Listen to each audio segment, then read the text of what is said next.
Bienvenue chez Cerveau Puissant, le podcast des phrases qui réveillent.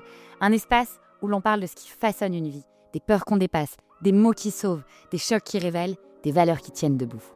Chaque semaine, je vais chercher la phrase fondatrice d'une personnalité, une phrase qui a construit, brisé, transformé ou sauvé.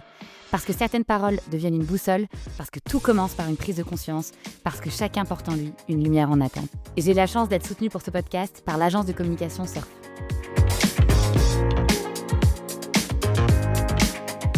Aujourd'hui, j'ai l'immense plaisir et honneur de recevoir Florence Servan-Schreiber. Vous êtes journaliste, conférencière et autrice. Vous êtes diplômée en psychologie transpersonnelle, en management du développement durable et en psychologie positive. Un parcours singulier, à la croisée de la science, de l'humain et de la responsabilité individuelle. Vous avez écrit plusieurs ouvrages devenus depuis des références, dont 3 kiffs par jour et Power Patate. Rien que le titre, on comprend de quoi vous allez parler. Ils sont là pour profondément transformer notre rapport à la gratitude, à l'intention et à la manière dont le cerveau peut être entraîné au quotidien. Vous êtes reconnue comme l'une des pionnières de la diffusion de la science du bonheur en France, non pas comme une promesse d'un état euphorique, mais comme un apprentissage rigoureux, accessible et profondément transformateur. Depuis plus de 20 ans, vous vous attachez à traduire des recherches scientifiques complexes en pratiques extrêmement concrètes, simples en apparence, mais puissantes dans leur effet. Votre travail se distingue, et vous allez nous l'expliquer, par cette exigence rare. Aujourd'hui, vous publiez un nouveau livre sous la forme d'une BD dans lequel vous explorez un moteur central de votre trajectoire, l'audace. Chiche, Tentons l'audace, publié aux éditions Le Duc, va interroger nos freins invisibles. Vous allez nuancer dans cette BD la différence entre courage et audace et les mécanismes intérieurs qui nous empêchent ou nous autorisent à élargir nos vies. J'aimerais que notre échange aujourd'hui parte des mots et des convictions qui vous guident pour aller vers le cerveau, l'attention, l'audace et cette question centrale, comment passer à l'action de manière juste, durable et profondément incarnée. Florence, bienvenue chez Cerveau Puissant. Merci Claire. Alors chez Cerveau Puissant, on commence toujours de la même manière, par une valeur, une citation, un adage qui vous guide et qui vous accompagne dans votre vie. Pouvez-vous nous la partager ? Il y a une phrase que j'aime beaucoup qui est d'André Gide et qui dit « Suis ta pente dès lors qu'elle va vers le haut ».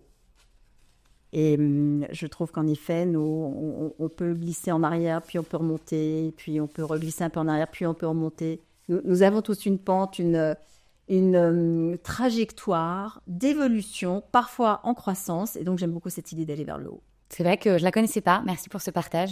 Elle est très inspirante. Alors vous aimez vous raconter qu'on peut muscler le cerveau. Est-ce que vous pouvez nous expliquer exactement en quoi ça consiste ? Et donc finalement, c'est à la portée de tout le monde. Très accessible. Et donc, comment, en fait, on peut saisir cette occasion de muscler notre cerveau ? Ce qui va muscler un cerveau, en gros, ça va créer des nouvelles connexions neuronales. C'est plus qu'un muscle, ce sont des petits signaux électriques. Et en fait, ce sont nos comportements qui vont aider le cerveau à s'y prendre autrement, à résoudre les équations un peu autrement. Ça veut dire que si, par exemple, vous mettez à faire de la course à pied, bon, ça c'est quelque chose que les gens font beaucoup, eh bien, au début, c'est très pénible, et puis petit à petit, c'est plus agréable, et de plus en plus agréable, non pas parce que c'est plus agréable pour le corps fait exactement la même chose, le cœur va battre, etc., mais parce que le cerveau admet que ça lui fait du bien. Donc ça, c'est pour des activités sportives, mais il y a aussi des activités intérieures qui vont nous aider. Vous avez parlé de 3 kiffs, donc un kiff, juste pour définir ce que ça n'est pas juste un plaisir, parce que un plaisir, en fait, ça s'en va, ça disparaît. Donc, on ne peut pas vraiment capitaliser dessus. Et le cerveau n'a rien à faire parce qu'il ressent, il y a une stimulation quelque part. Donc, juste, il enregistre que c'est sympa. Et puis, quand ça s'arrête, eh bien, ça s'est arrêté. Mais si jamais, justement, on a envie de lui apprendre à remarquer les choses qui sont formidables, eh bien, on va simplement ajouter un petit merci au plaisir. Et à partir du moment où on a ajouté ce merci, on a une petite connexion électrique qui fait qu'il sait. Et petit à petit, connexion après connexion après connexion, on a un nouveau canal qui nous rend capables de remarquer le meilleur quand il se présente. Très intéressant. Et alors justement, donc, 3 kiffs, c'est l'entraînement minimal qu'on devrait tous faire ? 3 kiffs par jour ? C'est l'entraînement démontré comme produisant exactement ce que je viens de vous décrire. Donc, ce n'est pas très sorcier. quand même, il faut savoir que pour pouvoir survivre, nous percevons le négatif, toujours. Et c'est tellement plus intéressant, et c'est tellement plus impactant. Et quand on voit des choses, enfin, il suffit d'ouvrir n'importe quelle radio, de lire n'importe quel fil d'information. Plus c'est horrible, plus ça nous stimule. Donc, on a vraiment besoin de consciemment décider, si ça n'est pas dans notre nature profonde, dans votre nature profonde, par exemple, la joie, le positif fait absolument partie de la manière dont vous allez lire le monde. Mais nous sommes complètement inégaux là-dessus. Donc, certaines personnes vont avoir besoin de travailler ça. Alors, appelons ça muscler. Comme ça, on comprend bien qu'il y a un exercice à fournir pour que ça devienne plus joli, mieux, et qu'on en profite mieux, en fait. Alors, vous l'avez dit, on est très différents les uns des autres, mais est-ce qu'on pourrait avoir une base de 3 kiffs communs à tous les êtres vivants, ou non, ça n'existe pas? Alors non, parce qu'un kiff, ça n'est pas... vous voyez, par exemple, c'est pas la glace à la vanille. Ouais. Un kiff, c'est vraiment un instant. Par exemple, là, nous sommes tous les deux dans une conversation, on est hyper concentrés. Merci. Moi, j'ai beaucoup de plaisir à faire ça, donc merci, c'est maintenant. C'est quelque chose qui est en train de se produire. Donc non, ce n'est pas un plaisir universel que tout le monde va retrouver. C'est dans votre expérience, là, tout de suite, maintenant. Est-ce qu'il y a quelque chose qui vous touche? C'est ça. C'est cette capacité-là qui est plus intéressante que de se dire ça fait du bien à tout le monde. Alors, ce qui est drôle, c'est que moi, je suis très croyante, j'en parle souvent. Et en fait, ce qui est vrai, c'est que moi, je me lève tous les matins, quoi qu'il arrive, pour dire merci. Et je me couche le soir pour dire merci. Et donc, en fait, indirectement, sans le savoir, c'est vrai que je fais ces kiffs, en fait. Alors moi, je remercie l'univers, c'est en quoi je crois, d'être bien, d'être en bonne santé. Mais en fait, et c'est vrai que je me sens toujours portée, en fait, et forte, parce que automatiquement, donc en fait, dans la prière, on a cette forme de kiff. Est-ce que vous rejoignez cette idée? Alors, la psychologie positive, juste pour préciser ce que c'est l'étude de comportement, de personnalité et d'organisation qui marche. Donc, on est parti de quelque chose qui existe déjà, et notamment les gens qui ont la foi. Et quand on a la foi, justement, on a observé qu'est-ce que ces personnes ont de différent des personnes qui ne l'ont pas, et on s'est rendu compte de ça, que ce remerciement, ce qui peut-être est venu par une éducation ou plutôt par une sensation très profonde, améliore considérablement le regard qu'on porte sur la vie. Donc, on s'est dit, avec ça, comment le matérialiser? Et en proposant à des gens qui n'ont pas nécessairement la foi de faire cet exercice, eh bien, ça leur fait le même effet que ceux qui ont la foi. C'est un avantage énorme d'avoir la foi. Non, je sais. Pour son bonheur personnel. Je sais, et on sent. Et d'ailleurs, j'essaye justement d'expliquer. Enfin, c'est un peu le pari de Pascal. On n'a rien à perdre. Donc, et puis effectivement, c'est vrai que ça nous procure une vraie sensation de bonheur et de plénitude. Et puis c'est bien aussi de pouvoir s'adresser à autre chose que uniquement soi-même. Et si on devait se remercier toute la journée, c'est vrai que ce serait un peu. Oui, on ne se remercie pas. Cette gratitude, on remercie quelqu'un, on remercie la vie, ou justement, on remercie quelqu'un qui est là-haut. C'est exactement ça.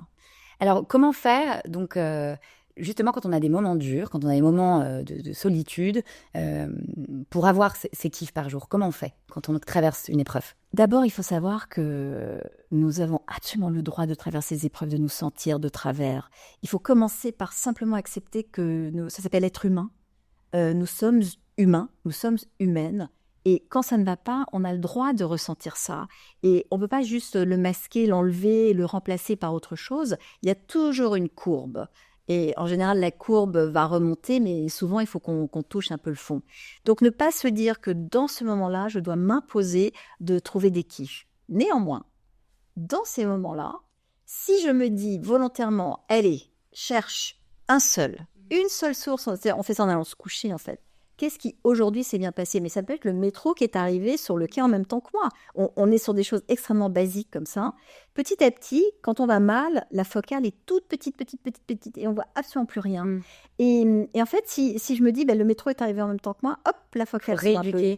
Et puis, petit à petit, on se sert de ça en psychiatrie. C'est-à-dire que quand on a des personnes qui souffrent de dépression, pour lesquelles les médicaments, la thérapie ne marchent pas, on a recours à cet exercice de gratitude. Et on demande aux gens juste on note dans son petit carnet, parce qu'un carnet, ça aide de faire par écrit, ça ancre tout ça. Et une seule chose, par exemple le métro, et déjà, on est en train de rouvrir ce qui est possible. C'est drôle parce que moi, il y a longtemps, une psychologue m'avait dit de poser la question à mes enfants en disant qu'est-ce qui s'est passé de bien dans vos journées? J'ai arrêté de le faire, là je vais reprendre, Parce que c'est vrai que c'est aussi une manière d'éduquer. Enfin, il faut absolument qu'on éduque nos enfants et on est leur exemple. Mais en fait, de déjà en fait commencer à leur demander en fait qu'est-ce qu'ils ont vu de positif. Exactement. Les petits-enfants, on leur demande 3 jolies choses. Ça suffit. Alors parfois, des parents me disent: «Ah oui, oui, non, on fait ça à la maison. On demande ce qui s'est mal passé, puis on demande ce qui s'est bien passé.» Ce qui s'est mal passé, c'est une autre conversation qu'on peut avoir avec eux, mais c'est en les interrogeant sur ce qui s'est bien passé que vous contribuez au fait d'abord qu'ils dorment mieux, parce que si on fait ça le soir, le sommeil sera plus profond, ça marche avec nous aussi, hein. Plutôt que de regarder son fil d'information à se coucher, on range ça. Et vraiment, on se demande quelles sont ces 3 choses. Les effets sont absolument démontrés. Et pourquoi ça s'appelle des kiffs? Quand j'ai découvert toutes ces informations sur la gratitude, mes enfants étaient adolescents.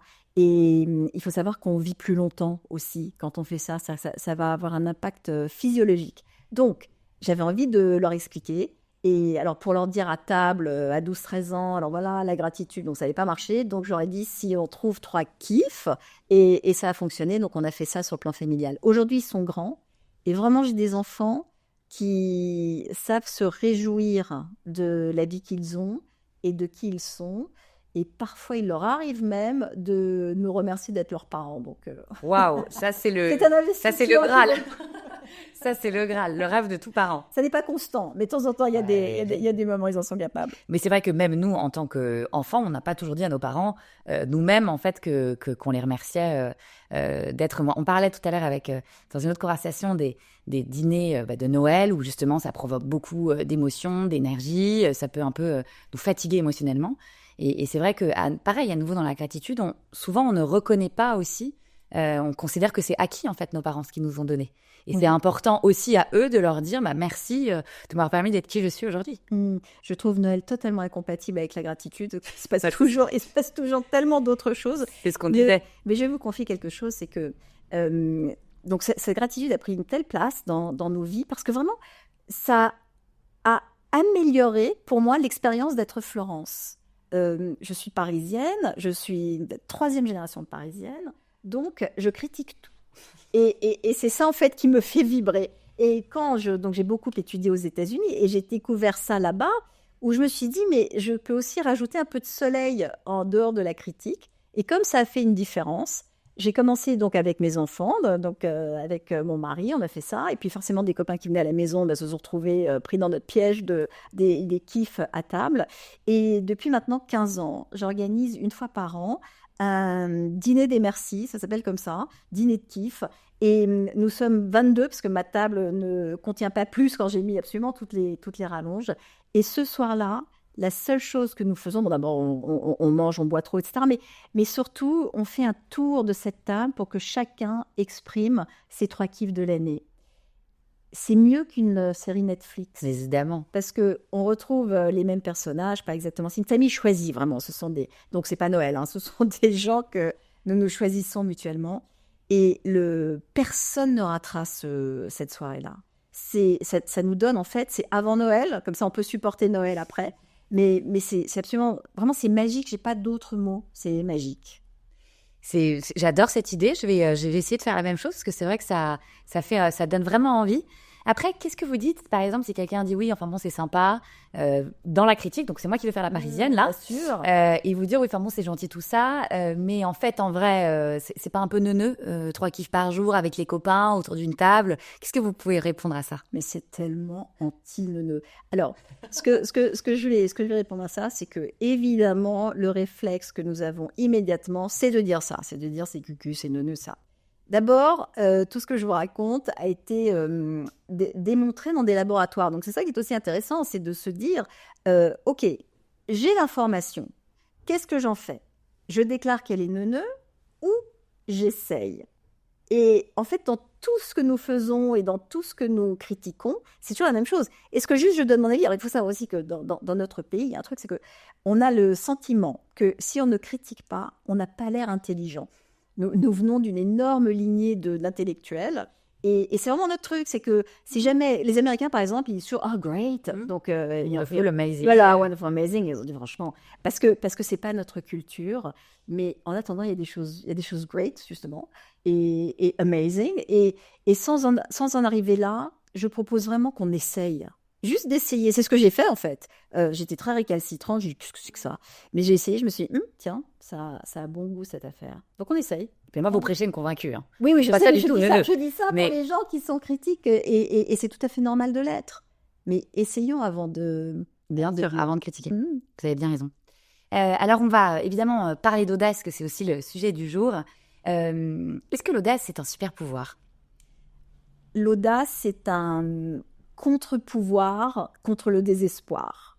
C'est-à-dire que c'est un super pouvoir dans la mesure où vraiment ça procure parmi les plus belles sensations.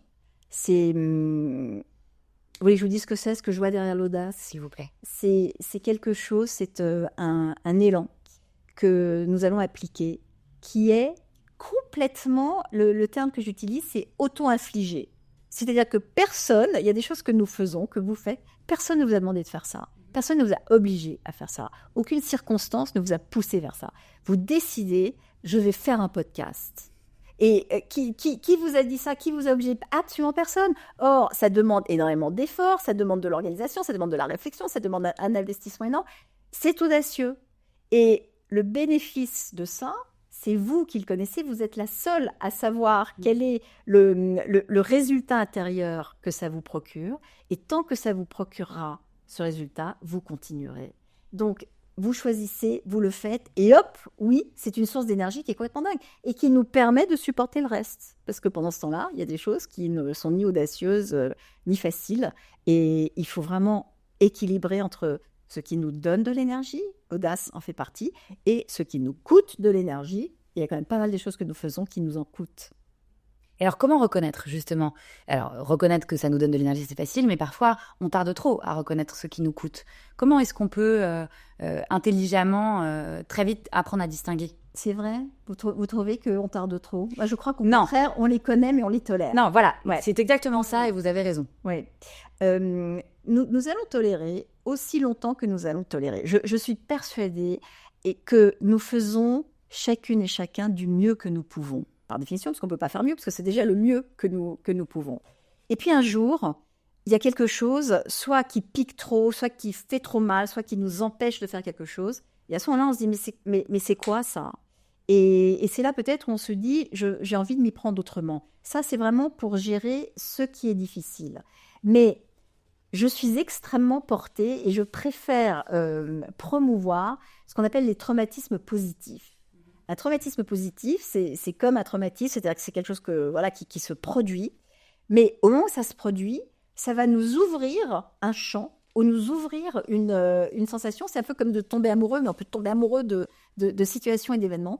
Et à ce moment-là, de se dire, waouh, ce que j'ai ressenti là ou ce que je vois là, j'ai envie que ça continue. Donc, à chaque fois que je fais ça, il y aura moins de place pour justement ce qui me leste ou ce qui est dur, etc. Donc, je préfère plutôt que de dire j'abandonne ce qui est dur, je préfère gagner des choses qui sont chouettes et qui me font du bien. Et donc parfois, justement, cette idée d'abandon, moi j'ai souvent l'impression que parfois l'audace est jugée souvent d'abord par notre premier cercle. Pourquoi? Est-ce que c'est un ressenti, moi, personnel? Est-ce que c'est vrai? Est-ce que c'est ressenti par plein d'autres gens? Et pourquoi, en fait, finalement, parfois, quand on veut être audacieux ou audacieuse, d'ailleurs, nous, jeunes femmes, pendant longtemps, on nous disait non, silence. Voilà, tu ne sois pas trop, ne parle pas trop. Pourquoi souvent, c'est les gens à qui nous, on tire le plus, qui nous freinent un peu pour dire... Ah, qui nous freinent? J'ai cru comprendre qu'au contraire, c'était les plus proches qui le reconnaissaient. Non, chez pas nous. Du tout. C'est souvent, on a des idées. D'ailleurs, moi, aujourd'hui, effectivement, je ne partage... Enfin, j'adore mes proches, mais je ne partage plus parce que, ils me disent on ne suit plus, on ne comprend plus. Et puis, souvent, je sais pas, il y a comme cette sorte, mais c'est plutôt de protection, de non, mais t'as pas le temps, faut qu'elle soit là-dessus, pourquoi tu veux aller là? Et moi, j'ai ce ressenti, à chaque fois que j'ai des idées qui me paraissent lumineuses, je suis portée par des gens qui ne me connaissent pas et qui me disent super, c'est brillant, et plus challengée par mes proches que j'aime. Parce que vous avez trouvé la clé. C'est-à-dire, là aussi, il y a des études géniales qui démontrent que quand on regarde quelqu'un en se disant que, en gros, quand on nous regarde comme si nous étions formidables, on se sent formidable. Et quand on nous regarde comme si on était minable, eh bien, on se sent minable. Et dans un monde idéal, nos proches, nos profs, nos conjoints, nos parents, nos enfants, nos collègues, tous ces gens qui sont très proches, nous regarderaient comme quelqu'un de formidable et à ce moment-là, l'essor serait fantastique. Sauf que ils ont leurs propres angoisses, ils ont leur propre incapacité aussi à faire ce que vous faites. Donc ils se disent, mais c'est terrifiant ce qu'elle fait, ou ça ne peut pas marcher, mais c'est une projection de leur part. Donc, ce qu'on recommande dans ces cas-là, c'est de trouver des gens dans notre environnement qui nous voient plus grandes que nous ne sommes.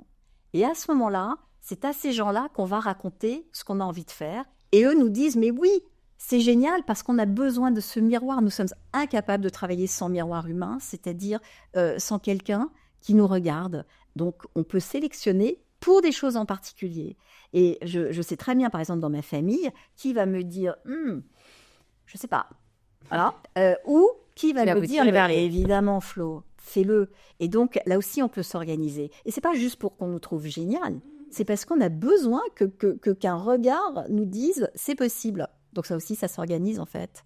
Non, c'est vrai qu'on recommande, moi je recommande toujours évidemment bien s'entourer. Et vous avez raison, il faut toujours avoir un ami, une amie, un collègue, quelqu'un dans son entourage. C'est hyper important de l'identifier. Et c'est pas grave si c'est pas quelqu'un du premier réseau, si c'est pas l'amoureux, si c'est pas le père ou la mère. Ça n'a aucune espèce d'importance. En fait, il n'y a pas de trahison familiale à choisir des gens qu'on connaît moins bien. Et en fait, on les voit parce qu'on sait qu'ils vont nous aider. Mais j'ai un petit conseil quand même. Si on n'est pas encore en situation amoureuse, quand même choisir quelqu'un qui nous voit plus grande que nous sommes. Voilà, si on a le choix, c'est sûr. Voilà, à choisir, c'est mieux. À choisir, c'est mieux. Mais c'est pas toujours le cas. Et c'est OK. Non, mais c'est vrai que ça change le quotidien, bien sûr. Et la trajectoire professionnelle et personnelle, d'avoir à nos côtés un compagnon ou une compagne qui nous tire vers le haut, évidemment. Oui, mais aussi, on peut pas éliminer les gens. C'est-à-dire que même s'il y a des gens qui... C'est intéressant aussi, les gens. J'ai comme ça une tante qui se délecte des tragédies du monde. Mais alors, donc quand on passe 2 heures avec elle, on sort complètement à plat. Mais c'est intéressant parce que ça me permet à chaque fois de me dire non. Je ne veux pas regarder les choses comme elle le fait. Et ça me rappelle qu'il y a de la joie dans le monde, qu'il y a des choses fantastiques qui se passent, qu'il y a de la créativité partout. Donc, ils ont aussi un rôle dans nos vies, ces gens-là, de nous rappeler qu'on peut être totalement ailleurs. C'est sûr. Et donc justement, alors dans ce monde aujourd'hui où moi j'entends déjà l'année 2026, c'est vrai, commence avec plein d'informations, évidemment plein de choses positives, mais les gens sont plus focalisés. Qu'est-ce qu'on peut leur dire qu'est-ce que vous auriez envie de leur dire aujourd'hui pour leur dire, mais 2026 commence, si on pouvait refaire les informations, quel serait, vous, votre journal télévisé positif ? 2026 est comme elle est atroce, elle est jusqu'à présent totalement anxiogène et c'est une question que je me pose tous les matins en me disant puisque mon élan, mon métier consiste à plutôt trouver comment apporter de la légèreté, par exemple tous les vendredis j'écris une newsletter, franchement il me faut 3 fois plus de temps pour l'écrire parce que je ne veux pas avoir l'air non plus de dire tout est cool les gars, parce que c'est pas cool, nous sommes vraiment dans un moment pas cool. Néanmoins, il faut bien regarder, c'est-à-dire que quand l'extérieur est complètement menaçant, on revient juste sur son fauteuil. Là, je suis sur un fauteuil, il est doux, il fait chaud, j'ai un verre d'eau, nous discutons. Donc, je vais déjà ramener tout ça à quelque chose qui se passe là où tout va bien. En fait, ça va bien. Et j'ai des remarques sur mes fils sur les réseaux sociaux où les gens me disent « Mais en Iran, regardez ce qui se passe, comment pouvez-vous nous parler d'audace ?» Il y a quand même quelque chose qui est avéré, c'est que quand une partie du monde souffre horriblement, celle qui ne souffre pas se doit. C'est vraiment comment dire, c'est une responsabilité que nous avons d'aller au mieux que nous pouvons parce qu'il n'y a que comme ça que nous pourrons les aider au moment où nous pourrons les aider. Et on ne peut pas transmettre cette énergie par télépathie, mais si on est tous écroulés, le monde s'effondrera. Mais c'est un vrai dilemme pour tout le monde et néanmoins, c'est ça la vérité. C'est comme le masque à oxygène. Si je n'ai pas d'oxygène, je ne peux pas aider. Je peux pas, voilà. Et nous ne sommes pas non plus en capacité de résoudre tous les problèmes du monde. Donc, essayons déjà de résoudre ceux de notre cercle. On peut tous contribuer quelque chose aux autres. Essayons déjà de le faire dans notre petite section.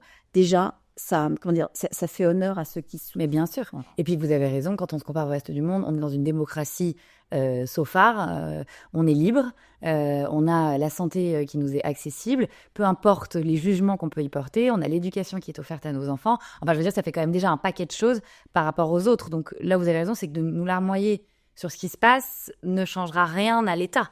Je vais vous raconter un truc. Si je vous demande qu'est-ce qui vous rend heureuse, il n'est pas nécessairement facile de répondre à cette question, parce qu'on va essayer de chercher des choses un peu profondes, etc. Et si je vous demande qu'est-ce que vous êtes heureuse de ne pas, et à ce moment-là, de dire je suis heureuse de ne pas vivre en Iran, je suis heureuse de ne pas être malade, je suis heureuse de... Enfin, il y a plein de choses dans le monde que je suis heureuse de ne pas. Tout à coup, on se dit, mais je suis hyper heureuse. Non, mais c'est vrai que c'est une très bonne manière de voir les choses. C'est en tout cas, si jamais on a du mal à trouver, c'est une excellente façon de le faire. Et je ne suis vraiment pas pour la comparaison, mais si on n'y arrive pas, c'est un moyen d'y arriver en fait. Ouais, excellente technique. Alors, si ceux qui nous écoutent doivent s'autoriser cette semaine quelque chose, quel est votre conseil ? Je vais vous dire quelle est ma chose absolument préférée. C'est un moment de concentration. Donc, c'est pas d'aller dans un spa ou... Enfin, on peut se concentrer dans un spa, ça dit. Mais c'est de faire quelque chose qui demande notre pleine attention. Parfois, les gens parlent de leur rituel du matin. Et pourquoi un rituel existe ? C'est parce qu'il va justement provoquer un instant où nous sommes en dehors du monde, puisque c'est un engagement que nous avons pris avec nous-mêmes. Et j'ai des rituels matinaux qui changent. Donc, pendant 2 ans, par exemple, j'ai médité au lit avec mon mari tous les matins. C'est ça que nous faisions. Et puis, c'est passé. Et là, j'ai remplacé ce temps-là par chaque matin, je fais un dessin. Et pourquoi est-ce que je fais un dessin ? Parce que je ne sais absolument pas dessiner. Et comme je dessine comme un enfant, j'ai honte de ce que je dessine, mais ça me demande, vous voyez, je tire la langue comme ça, et quand je tire la langue, c'est bon signe, ça veut dire que je suis complètement concentrée dans cette bulle, et lorsque nous sommes dans cette bulle, nous ne nous parlons plus. Vous avez peut-être remarqué qu'on se parle tout le temps. Voilà, on se dit, bon, j'ai mis des manches longues, là il fait chaud. Voilà. C'est des choses comme ça qui sont absolument constantes et qui consument notre énergie. Donc, quand on a ces instants-là, on est en train de remplir la citerne qui va nous permettre de repartir dans le monde où, à ce moment-là, nous sommes complètement bombardés par des choses qu'il faut faire de l'extérieur. Donc, c'est ça mon conseil pour cette semaine, mais aussi pour la suivante, et aussi pour la suivante, et aussi pour ce week-end. Voilà, vous avez parlé du dessin, c'est vraiment l'occasion là de montrer votre livre, donc votre BD, qui est vraiment, donc ça ne sont pas vos dessins, mais c'est les dessins de quelqu'un d'autre, mais qui représentent bien, je pense, votre univers aussi, je vais pas dire enfantin, mais c'est vrai que se parler simplement, avec des jolies images, pour expliquer que l'audace est à portée de main de tous. Si je comprends bien, Chiche, c'est votre alter ego qui vous représente bien maintenant qu'on vous a écouté. Pourquoi pas Chiche, pourquoi pas en fait? C'est un peu ça l'idée. Oui, alors comme j'avais envie de parler d'audace, l'audace c'est comme la beauté. En fait, on ne dit pas « je suis belle ». Ça ne se fait pas du tout dans notre culture. Et donc on ne dit pas non plus « je suis audacieuse ». En fait, c'est vraiment, c'est pas celle qui dit qui est. Vous savez, il y a des choses là qui ne se font pas. Donc comme ça ne se fait pas, et comme pour reconnaître que nous sommes belles, reconnaître que nous sommes audacieuses, il y a plein de choses comme ça qu'on a besoin de reconnaître de soi, j'ai choisi de sortir l'audace et de la mettre à côté de moi. Comme ça, c'est elle qui me parle, ou c'est moi qui lui parle, mais ce n'est pas moi qui suis en train de dire je suis audacieuse. Donc en fait, je la crois, parce que c'est elle qui me raconte cette histoire. Et pour nos qualités, pour nos désirs, pour les choses vraiment les plus profondes que nous avons envie de faire, je recommande cette technique qui est de se dire « Ok, je mets par exemple ma créativité à côté de moi. » Et comme ça, c'est elle qui dit « Allez, je me mets au travail aujourd'hui. Nous ne sommes que le véhicule de cette créativité ou de cette audace. Donc, je n'ai plus qu'à remplir ma tâche et je n'ai pas à douter. » Parce que c'est moi qui doute, c'est Florence qui doute. Mais elle ne doute pas. Donc, elle m'envoie au front. Et je trouve que c'est très, très, très utile pour plein de choses. C'est sûr. Non, mais surtout, ce qui est drôle, c'est que moi, souvent, quand je fais aussi les conférences, je dis n'attendez pas d'être prêt pour commencer. Et en fait, est-ce que c'est pas aussi un peu ça, l'audace? Alors, ce que je raconte, ce qui me permet de faire ce que je fais, et je change à peu près de métier tous les ans, c'est de jouer à faire ce que je fais. Typiquement, une conférence, j'en fais aussi. Je m'habille. Et une fois que je suis habillée, je suis dans le rôle de cette personne qui va faire une conférence. Donc, je dis maintenant, tu joues à faire une conférence. Donc, je joue. Donc, ça permet de ne pas avoir ce syndrome de l'imposteur. Vous savez, où on se dit, mais non, mais j'ai pas le droit. Pas du tout. Je joue. Je ne suis pas conférencière. Je joue à la conférencière. Et ça permet en fait de commencer plein de choses. D'ouvrir le champ des possibles. Et c'est vrai que c'est une très bonne manière, parce qu'en fait, ça nous permet de dire on peut être n'importe qui, en fait. On peut être conférencière, on peut écrire un livre un jour, on peut avoir une newsletter, comme vous l'avez dit, avoir un podcast. Et en fait, le champ des possibles s'élargit à n'en plus finir. Et puis, on peut arrêter. On peut se lasser. Vous faisiez de la méditation avec Maud-Marie, vous êtes passé à autre chose. Oui, on joue plus. Et on c'est joue plus OK. à ça. Ouais. Mais c'est sympa, ça, pour le coup. Et donc, parce que ça m'intéresse, vous étiez allongé avec votre mari, et quoi, vous parliez tout, comme un peu une prière. Non, alors soit on méditait en silence, soit on écoutait ensemble une méditation et on partageait la même. Et voilà, et quand le timer sonnait, c'était fini, on pouvait et on se levait. Mais c'était vraiment un moment de silence pour commencer la journée comme ça, au lieu de nous jeter sur nos téléphones, sur nos. Non, mais c'est sûr que c'est une bonne tactique, à mon avis, de couple, puisque de la méditation, ensemble, c'est un luxe qu'on devrait tous s'offrir. N'importe quoi ensemble est un luxe qu'on devrait s'offrir, mais pas tout le temps. C'est en ça. tout cas, c'est bien d'avoir comme ça des petits moments sympathiques. C'est ça. Ouais. Moi, j'étais honorée de vous recevoir. Vous êtes extrêmement inspirante. J'espère que j'aurai l'occasion de vous revoir pour parler d'autres choses et tous ces sujets passionnants. Merci mille fois, Florence. Et donc, votre livre, Chiche, Tentons l'audace, aux éditions Le Luc. Merci, Claire. Avec plaisir. Si tu as aimé ce podcast, abonne-toi pour ne rien manquer des prochains épisodes. Soutenir Cerveau Puissant et suivre toutes les actualités, les échanges à venir et les contenus que je prépare pour continuer à nourrir ce qui fait vraiment la différence.